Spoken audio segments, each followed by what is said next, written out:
L'idiot par Fyodor Dostoïevski, quatrième partie, chapitre 6. La nouvelle donnée par Barbare Dalionovna à son frère était parfaitement exacte. Il devait y avoir une soirée à la villa des Epanchines et on comptait y voir la princesse Biolokonski.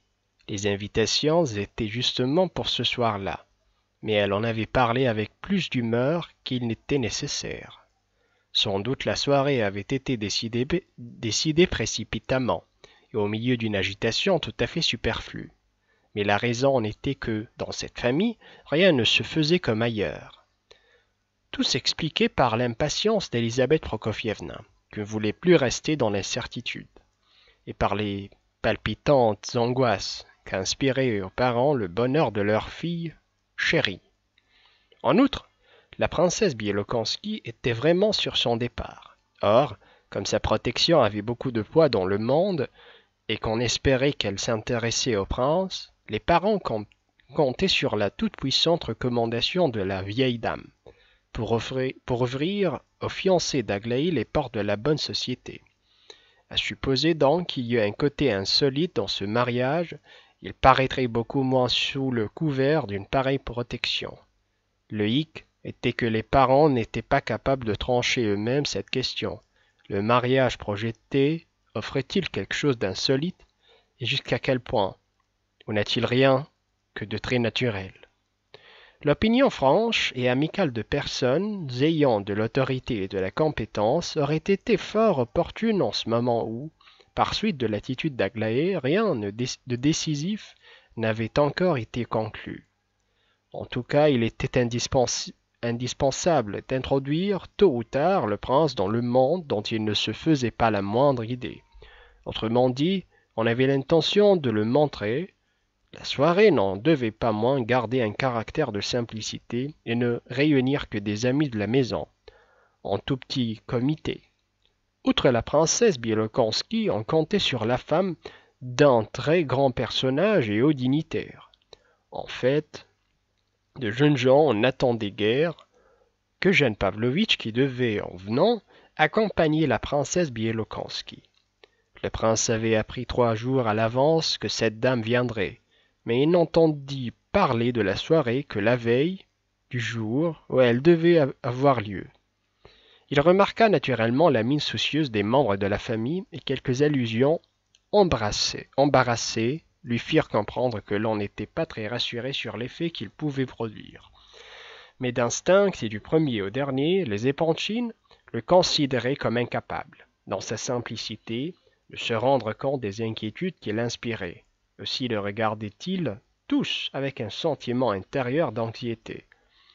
Ils n'attachaient d'ailleurs presque aucune importance à l'événement, tout autre était sa préoccupation. Aglaé devenait d'heure en heure plus capricieuse et plus sombre. Cela le tuait. Quand il apprit qu'on attendait aussi Eugène Pavlovitch, il manifesta une vive joie et dit qu'il désirait le voir depuis longtemps, pour une raison qu'il ne discerna pas. Ces paroles déplurent à tout le monde.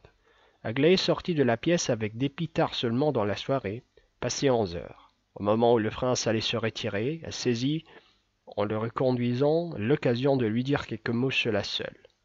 « Je désirerais que vous ne veniez pas chez nous demain de toute la journée, que vous n'y paraissiez que le soir, lorsque tous ces invités seront déjà là. Vous savez que nous recevrons ?» Elle prononça ces paroles sur un ton d'impatience et de dureté. C'était la première fois qu'elle faisait allusion à la soirée. À elle aussi, l'idée de cette réception était presque insupportable. Tout le monde l'avait remarqué. Peut-être avait-elle eu une furieuse envie de chercher querelle à ses parents à ce propos. Mais un sentiment de fierté et de pudeur l'avait retenue. Le prince comprit tout de suite qu'elle aussi avait des craintes sur son compte, mais il ne voulait pas en avouer le motif. Il éprouva soudain lui-même une sensation de frayeur. « Oui, je suis invité, » répondit-il. Elle ressentait une gêne visible à aller plus loin. « Peut-on vous parler sérieusement, ne serait-ce qu'une fois dans votre vie ?» dit-elle en éclatant de colère sans savoir pourquoi, mais sans pouvoir se maîtriser. « Vous le pouvez, je vous écoute, j'en suis ravi, balbutia le prince. Aglaé se tut un instant, puis se décida à parler, mais avec une répugnance manifeste. Je n'ai pas voulu discuter avec eux à ce sujet. Il y a des cas où on peut leur faire entendre raison. J'ai toujours eu de l'aversion pour certaines règles de conduite mondaine, auxquelles maman s'assujettit. Je ne parle pas de papa. Il n'y a rien à lui demander. Maman est assurément une femme d'un noble caractère. Essayez de lui proposer quelque chose de bas, et vous verrez. N'empêche qu'elle s'incline devant ce vilain monde. Je ne parle pas de la Bielokanski. C'est une méchante vieille et une mauvaise nature. Mais elle a de l'esprit et elle sait les tenir tous en main. Elle a du moins cela pour elle. Oh, quelle bassesse! C'est ridicule. Nous avons toujours appartenu à la classe moyenne, à la plus moyenne qui soit. Pourquoi vouloir nous pousser dans le grand monde? Mes sœurs tombent aussi dans ce travers. C'est le prince Che qui leur a tourné la tête. Pourquoi êtes-vous si content de savoir que Jeanne Pavlovitch viendra?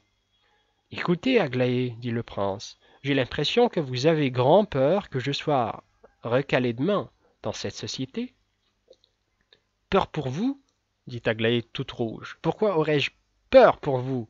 Que m'importe que vous vous couvriez de honte. Qu'est-ce que cela peut me faire? Et comment pouvez-vous employer de pareilles expressions? Que signifie ce mot recalé? C'est un terme bas et trivial.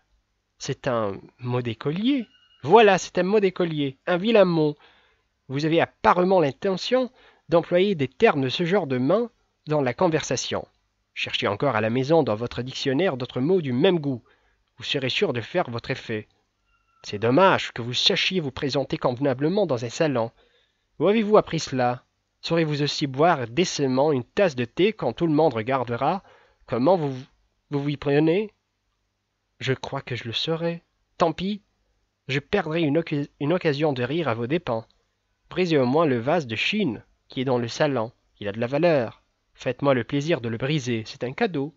Maman en perdra la tête et se mettra à pleurer devant tout le monde. Tellement elle y tient. Faites un de ces gestes qui vous sont coutumiers. Donnez un coup dans ce vase et cassez-le. Asseyez-vous exprès à côté. Au contraire, je tâcherai de m'asseoir aussi loin que possible. Merci de m'avoir mis en garde. Ainsi d'avance, vous avez peur de vos gesticulations. Je parie que vous allez choisir un thème pour discourir. Un sujet sérieux, savant, élevé. Comme ce sera de bon goût. Je pense que ce serait bête, si cela ne tombait pas à propos. Écoutez une fois pour toutes, dit-elle enfin en perdant patience. Si vous entamez un sujet comme la peine de mort, ou la situation économique de la Russie, ou la théorie selon laquelle la beauté sauvera le monde, eh bien, j'en serais ravi et m'en amuserais beaucoup. Mais, je vous préviens, ne reparaissez plus devant moi après cela. Vous m'entendez? Je parle sérieusement. Cette fois, je parle sérieusement. Elle proféra en effet cette menace sur un ton sérieux. Même il y avait dans ses paroles et dans son regard une expression inaccoutumée que le prince n'y avait jamais observée jusqu'à là, et qui, certes, ne ressemblait guère à une envie de plaisanter. Eh bien, vous vous y êtes prise de telle sorte que j'aurai sûrement un accès de loquacité, et même peut-être que je briserai le vase. Il y a un moment, je n'avais peur de rien, mais maintenant je crains tout. Je suis certain de rater mon effet. Dans ce cas, taisez-vous, asseyez-vous et restez quoi? Ce sera impossible, je suis convaincu que la crainte me fera discourir et qu'elle me fera aussi briser le vase. Je m'étalerai peut-être au milieu du parquet ou commettrai quelque maladresse du même genre, car cela m'est déjà arrivé. J'en rêverai toute cette nuit. Pourquoi m'avez-vous parlé de cela? Aglaé le regarda d'un air sombre. Savez-vous quoi? J'aime mieux ne pas venir du tout demain. Je me ferai porter malade et tout sera dit, fit-il sur un ton décidé. Aglaé frappa du pied et pâlit de colère. Mon Dieu, attends jamais vu pareille chose. Il ne viendra pas alors que c'est spécialement pour lui que...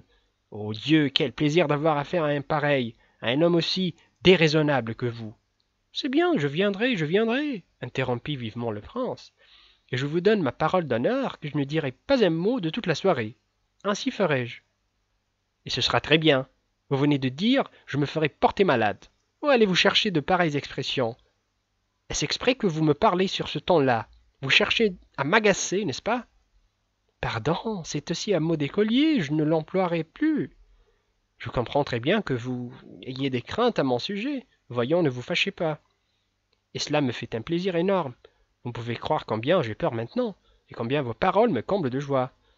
Mais toute cette crainte est puérile. C'est une billevesée, je vous le jure.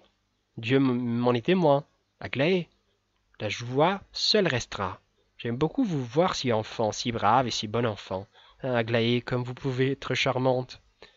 Aglaé était sur le point de se fâcher, mais à cet instant un sentiment auquel elle-même ne s'attendait pas envahit soudain toute son âme. Vous ne me reprocherez pas un jour, plus tard, les paroles grossières que je viens de vous adresser demanda-t-elle brusquement. Allons donc, à quoi pensez-vous? Et pourquoi rougissez-vous de nouveau? Voilà votre regard redevenu sombre. Il est parfois trop sombre, Aglaé. Vous n'aviez pas ce regard-là autrefois. Je sais d'où vient. Taisez-vous, taisez-vous. Non, il vaut mieux le dire. Il y a longtemps que je voulais le dire.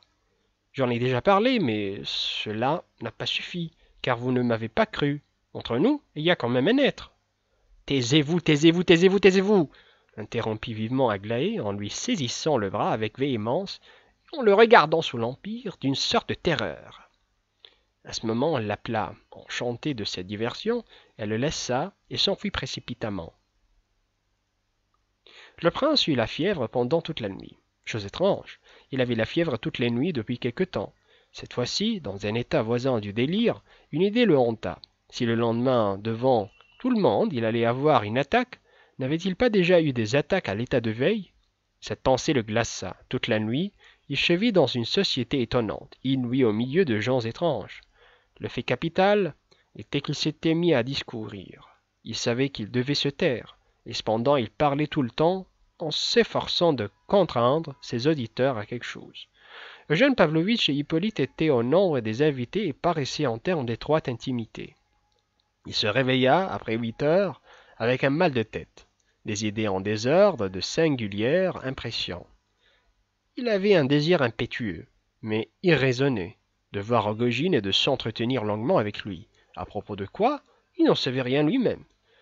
Puis, sans plus de motif, il prit la résolution d'aller chez Hippolyte. Il avait dans le cœur quelque chose de si trouble que les incidents de cette matinée, tout en produisant sur lui une impression intense, n'arrivèrent cependant pas à épuiser toute son intention.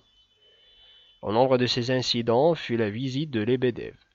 Celui-ci vint de trouver d'assez bonne heure, à peu près 9 heures. Il était passablement gris, bien que le prince eût été médiocre observateur dans les derniers temps. Il n'en avait pas moins été frappé, comme d'une chose qui sautait aux yeux, de la mauvaise tenue de Lebedev depuis que le général Ivolgine était parti de chez lui, c'est-à-dire depuis 3 jours. Il était maintenant sale et couvert de taches. Sa cravate était mise de travers, le col de sa redingote laissait voir des déchirures. Il allait jusqu'à faire du vacarme chez lui et on l'entendait à travers la cour.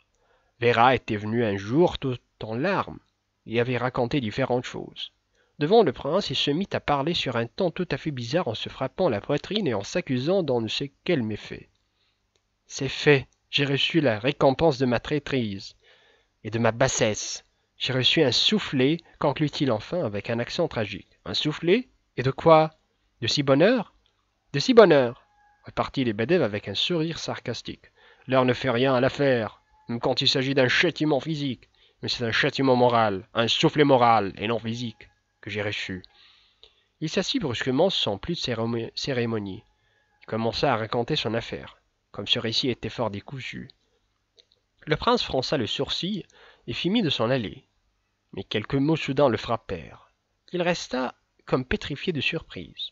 M. Lebedev racontait des choses étranges. Il avait d'abord parlé, semblait-il, d'une certaine lettre, à propos de laquelle il avait prononcé le nom d'Aglaé Ivanovna. Puis, inopinément, il s'était mis à accuser en termes amers le prince lui-même. Il laissait entendre qu'il avait été offensé par lui. Allant croire, celui-ci l'avait, au début, honoré de sa confiance à propos d'affaires qui concernaient un certain personnage. C'était Nastasie Philippovna. Puis, il allait complètement rompu avec lui. Il avait écarté d'une manière ignominieuse et même outrageante, au point que, la dernière fois, il avait grossièrement éludé une innocence question sur l'éventualité d'un changement prochain dans la maison. Avec des larmes d'ivrogne, Lebedev avoua qu'après cet affront, Il ne pouvait plus tolérer la situation, d'autant qu'il savait un tas de choses, par Rogojine, par Anastasie Philippovna et par une amie de celle-ci, par Barbe Ardalionovna, et même, et par Aglaé Ivanovna elle-même. Figurez-vous que cela s'est fait par l'entremise de Vera, de ma bien-aimée Vera, ma fille unique. Mais oui, du reste, elle n'est pas unique, puisque j'en ai 3. Mais qui a écrit à Elisabeth Prokofievna pour la renseigner et encore sous le sceau du plus profond secret, qui a porté à sa connaissance tous les faits et gestes de Nastasie Philippovna. Quel est ce correspondant anonyme? Je vous le demande un peu. Se peut-il que ce soit vous? S'écria le prince. Justement, répliqua avec dignité l'ivrogne. Et aujourd'hui même, à 8h30, il y a une demi-heure, non, et à 3/4 d'heure. J'ai fait savoir à cette très noble mère que j'avais à lui communiquer une aventure suggestive. De le lui annoncer dans un billet que la servante est allée porter par l'entrée de service. Elle l'a reçu. Vous venez de voir Elisabeth Prokofievna? Demanda le prince qui n'en croyait pas ses oreilles. Je viens de la voir, j'ai reçu un soufflet, moralement.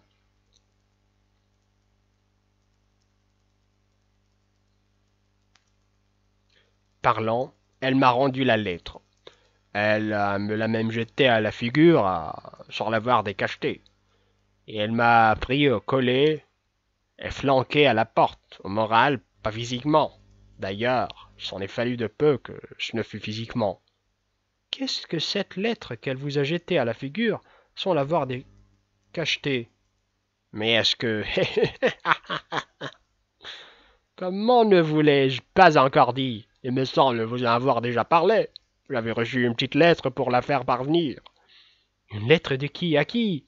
Certaines des explications de Lebedev étaient extrêmement difficiles à comprendre et on avait peine à y démêler quoi que ce fût. Le prince put seulement discerner que la lettre avait été remise de très bonne heure par une servante à Vera Lebedev pour que celle-ci la fît parvenir à sa destination. Comme précédemment, un certain personnage est de la part de la même personne. À l'une, je donne la qualification de personne, à l'autre celle de personnage, pour marquer la bassesse de celle-ci et la grande différence qu'il y a entre la très noble et ingénue fille d'un général et une camélia. Quoi qu'il en soit, la lettre a été écrite par une personne dont le nom commence par la lettre A. Est-ce possible? Elle aurait écrit Anastasie Philippovna?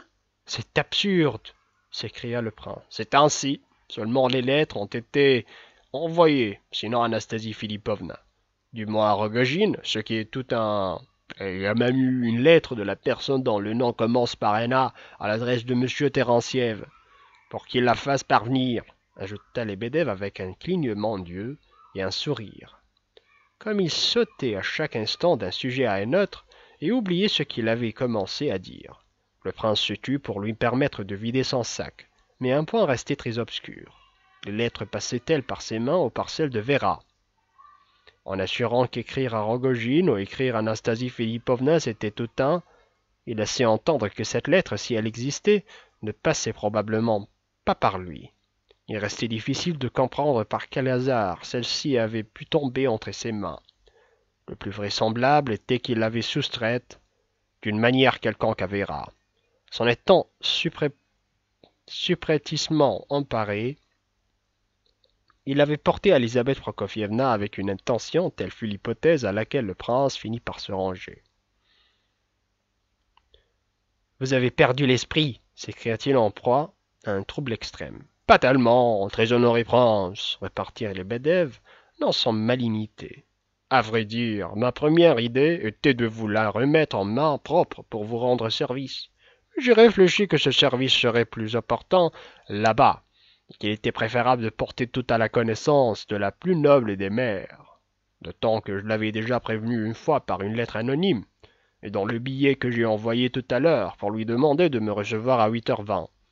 J'ai également signé votre correspondant secret. On m'a admis immédiatement, et même avec un vif empressement, par l'escalier de service, auprès de la très noble mère. Et puis, vous le savez déjà, c'est tout juste, si elle ne m'a pas battu. Il s'en est même fallu de si peu que je suis presque me regarder comme battu. Quant à la lettre, elle me l'a jetée au visage. Il est vraiment qu'elle se demandait un moment si elle n'allait pas la garder. Mais j'ai remarqué qu'elle changeait d'idée. Elle me l'a lancée en disant, puisque l'on a chargé à un individu comme toi de la transmettre, eh bien, transmets-la. Elle était même offensée, qu'elle n'ait pas eu honte de dire une chose pareille devant moi. Cela prouve qu'elle était offensée. C'est une femme emportée. Où se trouve maintenant la lettre? Je l'ai toujours, la voici. Il remit au prince le billet d'Aglaé à Gabriel Ardalionovitch. C'était ce billet que ce dernier devait montrer triomphalement à sa sœur 2 heures plus tard. Cette lettre ne peut pas rester entre vos mains. Je vous la remets, dit Lebedev avec feu. Maintenant, je suis de nouveau à votre dévotion. Je suis tout vôtre, de tête de cœur. Je rentre à votre service après une trahison passagère, frappé au cœur. Mais épargnez ma barbe, comme disait Thomas Morus, en Angleterre. Et en Grande-Bretagne, mea culpa, comme dit le papa de Rome, c'est-à-dire le pape de Rome. Mais moi, je le nomme le papa de Rome. Cette lettre doit être immédiatement expédiée, insista le prince. Je m'en charge. Ne vaudrait-il pas mieux, prince, très délicat, ne serait-il pas préférable de faire comme cela? Ce disant, Lebedev esquissa une étrange et obsquieuse mimique. Il se mit à s'agiter sur place comme si on l'avait piqué avec une aiguille. Il clignait des yeux d'un air madré et indiquait quelque chose avec ses mains. « Quoi ?» demanda le prince d'un air menaçant. « Il aurait d'abord fallu ouvrir la lettre, » souffla Lebedev d'un ton insinuant et quasi confidentiel. Le prince bondit avec une telle expression de colère que Lebedev fut sur le point de prendre la fuite. Mais ayant gagné la porte, il s'arrêta et attendit sa grâce. « Ah, Lebedev, peut-on venir au degré de désordre et de bassesse où vous êtes tombé ?» s'écria le prince avec un accent de profonde tristesse. Les traits de Lebedev se rassérénèrent. « Je suis bas, fit-il en se rapprochant aussitôt. Il avait des larmes aux yeux et se frappait la poitrine. « Mais ce sont des infamies !» Précisément des infamies, c'est le mot juste. Pourquoi cette habitude d'agir aussi singulièrement? Au fond, vous n'êtes qu'un espion. Pourquoi avoir écrit une lettre anonyme pour alarmer une femme aussi noble et aussi bonne?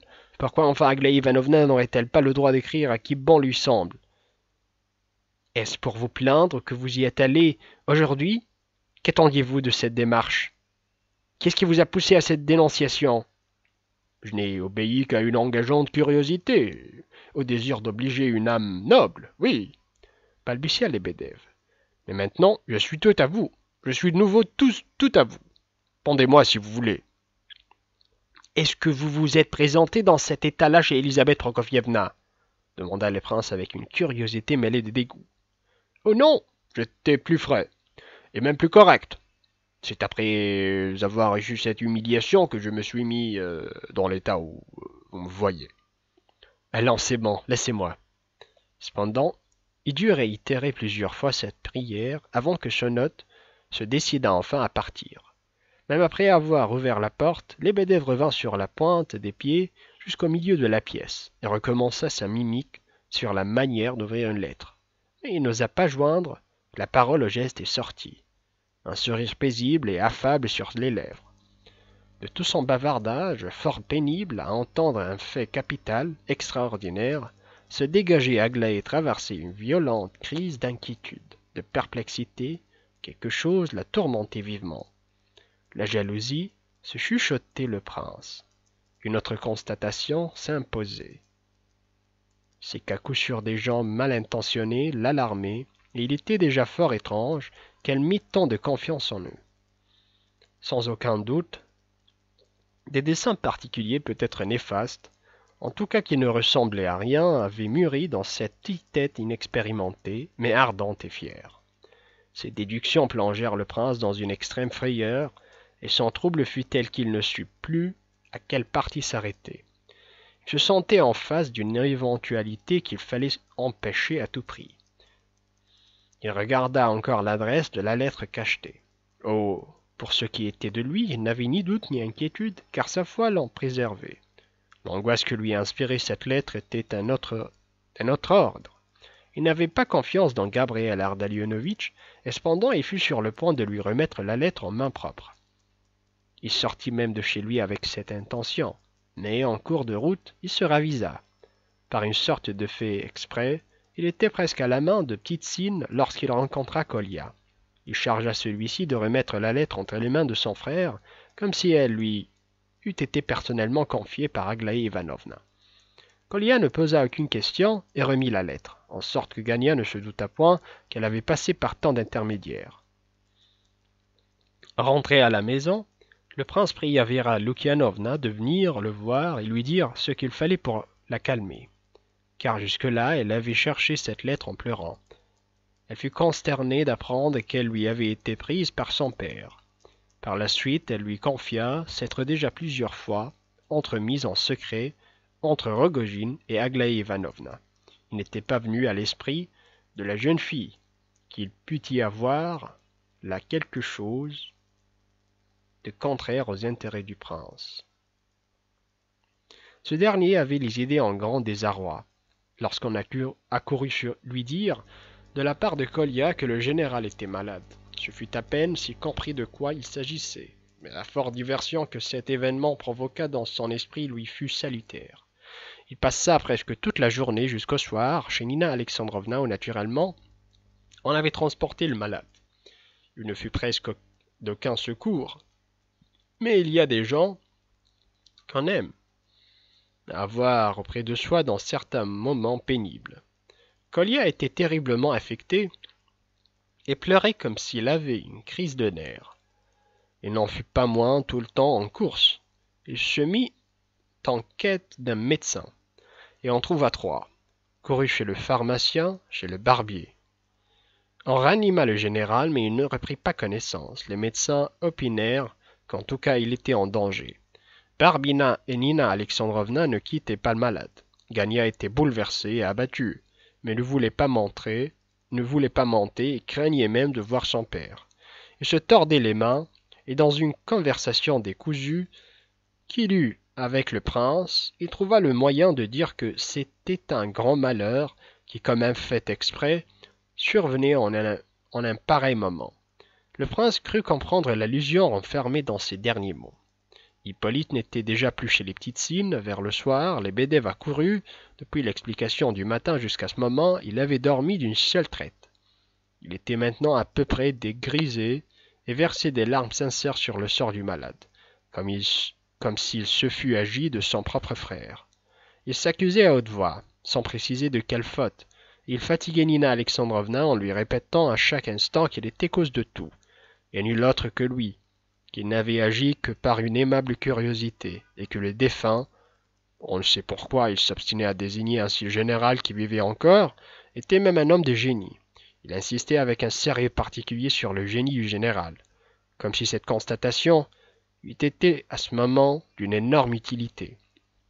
Voyant la sincérité de ses larmes, Nina Alexandrovna finit par lui dire, sans aucun air de reproche et même sur un ton affable, « Allons, que Dieu vous vienne en aide. Ne pleurez pas, voyons, le bon Dieu vous pardonnera. » Ces paroles et l'accent sur lequel elles avaient été proférées firent sur Lebedev une telle impression que de toute la soirée il ne quitta plus Nina Alexandrovna et pendant les jours qui suivirent jusqu'à la mort du général. Il resta presque du matin au soir chez eux. 2 fois dans le courant de la journée, on vint chez Nina Alexandrovna demander des nouvelles du vieillard de la part d'Elisabeth Prokofievna.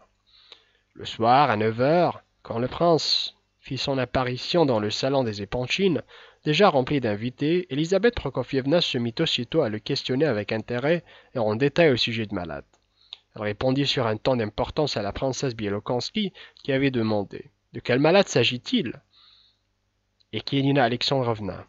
Ce trait plut beaucoup au prince. Lui-même, dans les explications qu'il donna à Elisabeth Prokofievna, fut très bien. Comme s'exprimèrent plus tard les sœurs d'Aglaé, il avait parlé avec modestie, calme et dignité, sans mots inutiles ni gesticulation. Il avait fait une entrée très réussie et sa mise était irréprochable. Non seulement il ne s'était pas étalé au milieu du parquet, comme on le craignait la veille, mais il avait même produit sur tout le monde une bonne impression. De son côté, après s'être assis et orienté, il avait tout de suite remarqué que cette société n'avait rien de commun avec les fantômes dont Aglaé l'avait effrayé la veille, ni avec ses cauchemars de la nuit précédente. C'était la première fois de sa vie qu'il découvrait un coin de ce qu'on appelle, de ce nom effrayant, le monde. Il y avait longtemps déjà que, eu égard à ses intentions, projets et inclinations, il brûlait d'entrer dans ce cercle enchanté. Aussi était-il vivement intrigué par la première impression qu'il éprouverait. Cette première impression fut charmante. Dès l'abord, il lui sembla que tous ces gens étaient faits pour se trouver réunis, que les Épanchines ne donnaient pas une soirée et qu'il n'avait pas devant lui des invités mais uniquement des intimes. Lui-même se sentait dans la situation d'un homme qui retrouve après une courte séparation des personnes dont il est l'ami dévoué et dont il partage les idées. Le charme et la distinction de leurs manières, leur simplicité et leur apparente sincérité produisaient un effet presque féerique. Il ne pouvait même pas lui venir à l'esprit une bonhomie, noblesse de manière, bel esprit, sentiment élevé de dignité. Tout cela était peut-être qu'une mise en scène. Dans leur majorité, les invités étaient même, en dépit de leur imposant extérieur, des gens passablement insignifiants. Leur suffisance les empêchait, d'ailleurs, de se rendre eux-mêmes compte que nombre de qualités, étant chez eux inconscientes, empruntées ou héritées, n'impliquaient aucun mérite personnel. Dans l'enchantement de sa première impression, le prince ne fut même pas tenté de soupçonner cela. Il voyait par exemple ce vieillard, important dignitaire, qui eût pu être son grand-père, s'interrompre pour écouter un jeune homme inexpérimenté comme lui, et ce vieux monsieur non seulement l'écoutait, mais encore semblait faire cas de son avis, tant il se montrait affable avec lui, tant sa bienveillance était sincère, quoiqu'ils fussent étrangers l'un à l'autre, et se vissent pour la première fois. Peut-être fut cette politesse raffinée qu'agit sur la nature ardente et impressionnable du prince. Peut-être aussi était-il venu dans un état d'âme qui le prédisposait à l'optimisme. Or les liens qui attachaient toutes ces personnes aux Épanchines, comme ceux qui les unissaient les unes aux autres, étaient au fond beaucoup plus lâches que ne l'avait cru le prince, dès qu'il leur avait été présenté et avait fait leur connaissance. Il y avait là des gens qui n'auraient jamais et à aucun prix reconnu les Épanchines pour leurs égaux. Il y en avait même qui se détestaient foncièrement. La vieille Bielokonski avait toute sa vie méprisé la femme du vieux dignitaire, et tant s'en fallait que, de son côté, celle-ci aima Elisabeth Prokofievna. Le dignitaire qui avait été le protecteur des Épanchines depuis leur jeunesse, et qui ce soir occupait chez eux la place d'honneur, revêtait aux yeux d'Ivan Fyodorovitch une importance si considérable qu'en sa présence le général eût été incapable d'éprouver aucun autre sentiment que celui de la vénération et de la crainte. Ce serait même sincèrement méprisé lui-même s'il s'était cru un instant son égal et avait cessé de voir dans le personnage un Jupiter olympien. Il y avait aussi là des gens qui ne s'étaient pas rencontrés depuis des années et ne ressentaient les uns pour les autres que de l'indifférence, sinon de l'inimité. Ils ne s'en retrouveraient pas moins en ce moment comme s'ils s'étaient vus la veille dans la plus cordiale et la plus agréable des compagnies. La réunion n'était d'ailleurs pas nombreuse, hormis la princesse Bielokonski, le vieux dignitaire qui était en effet un gros personnage, et son épouse. On y remarquait encore un officier général, baron ou comte, qui portait un nom allemand. Cet homme extraordinairement taciturne avait la réputation d'entendre à merveille les affaires d'État et passait même pour une sorte de savant. C'était un de ces administrateurs olympiens qui connaissaient tout sauf la Russie et émettent tous les cinq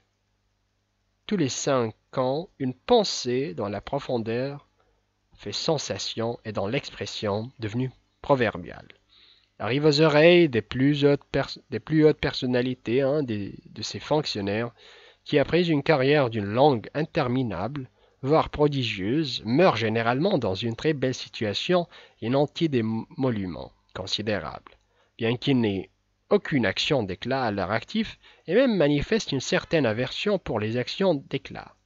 Ce général était, dans l'administration, le supérieur immédiat d'Ivan Fyodorovitch, qui, par élan d'un cœur reconnaissant et même par un amour-propre particulier, se regardait aussi comme son obligé. Encore que l'autre ne se considérât nullement comme le bienfaiteur d'Ivan Fyodorovitch et professa à son endroit une certaine indifférence, tout en agréant volontiers ses divers services, et le remplaçait sur l'heure, si des considérations quelconques, même d'un ordre secondaire, lui en avait fait sentir l'opportunité. Il y avait encore dans l'assistance un personnage important, d'un certain âge, qui passait pour parent d'Elisabeth Prokofievna, bien qu'il n'en fût rien. Il avait un rang et une situation enviable. C'était un homme riche et bien né, de carrure solide et de santé florissante. Il était grand parleur et avait la réputation d'un mécontent, au sens le plus licite du mot, et même d'un bilieux, trait qui d'ailleurs avait chez lui son charme.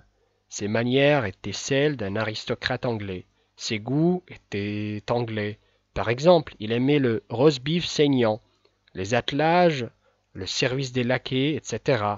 Il était intime avec le dignitaire, qu'il s'évertuait à distraire. Au demeurant, Elisabeth Prokofievna caressait l'étrange idée que ce barbant, de mœurs un peu légères et assez amateur de beau sexe, pourrait s'aviser un jour de vouloir faire le bonheur d'Alexandra en demandant sa main.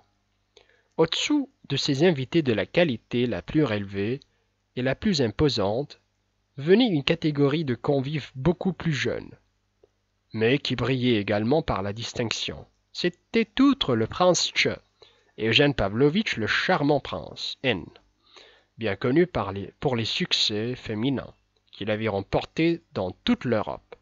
Âgé d'environ 45 ans, il avait encore belle allure et possédait un surprenant talent de narrateur, bien que son patrimoine fût passablement ébréché. Il avait gardé l'habitude de vivre de préférence à l'étranger.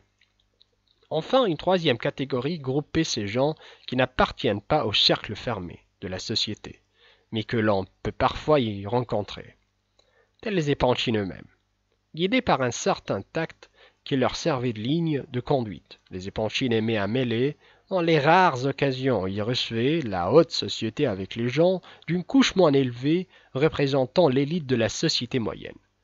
On leur faisait bonheur de ce calcul et on disait d'eux qu'ils s'entendaient à tenir leur rang et avaient du savoir-vivre, jugement dont ils étaient fiers. Un des représentants de cette société moyenne était un ingénieur ayant rang de colonel, homme sérieux et très lié avec le prince Tche, qu'il avait introduit chez les Epanchines. Il était d'ailleurs sobre de parole dans le monde et portait ostensiblement à l'index de la main droite une grosse bague, sans doute un cadeau impérial. Il y avait enfin un poète et littérateur d'origine allemande, mais d'inspiration russe. C'était un homme d'environ 38 ans, d'allure parfaitement convenable. On pouvait sans appréhension l'introduire dans la bonne société. Il avait un air avantageux, bien qu'il y eût en lui quelque chose d'un peu antipathique. Sa mise était impeccable. Il appartenait à une famille allemande des plus bourgeoises, mais très considérée.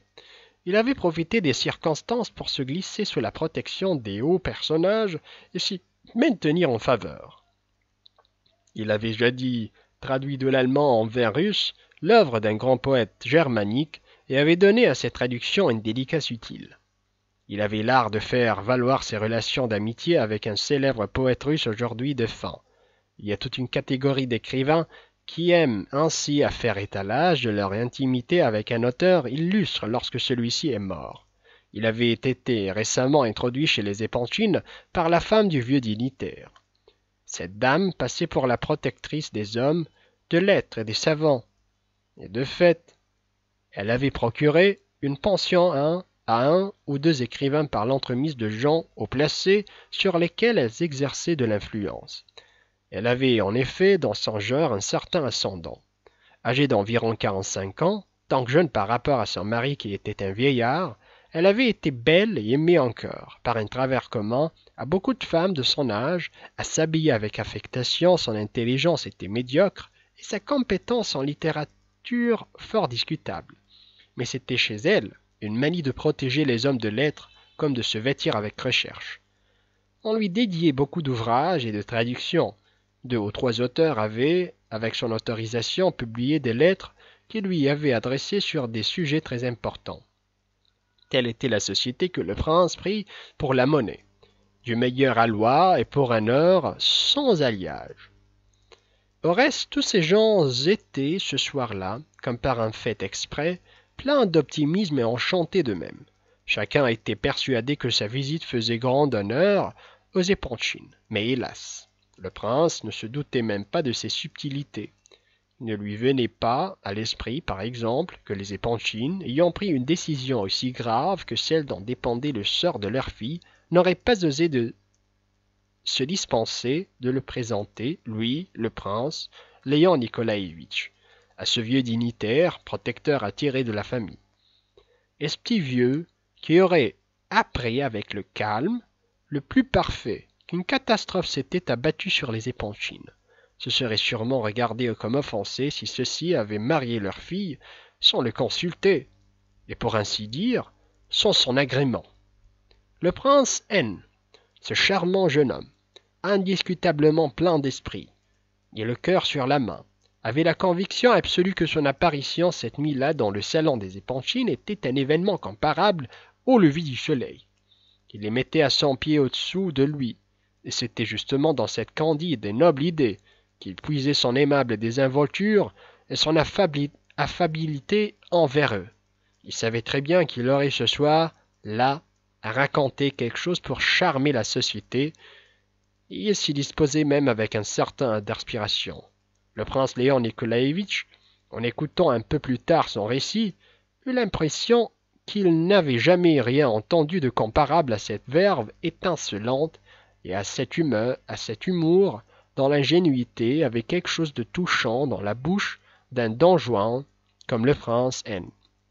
Il ne se doutait pas combien était vieille, défraîchie, ressassée, cette histoire qui pouvait passer chez les naïfs Épanchines pour une nouveauté, pour improvisation brillante, spontanée et sincère d'un charmant et spirituel causeur, mais qui, dans tout autre salon, eût été jugée souverainement ennuyeuse.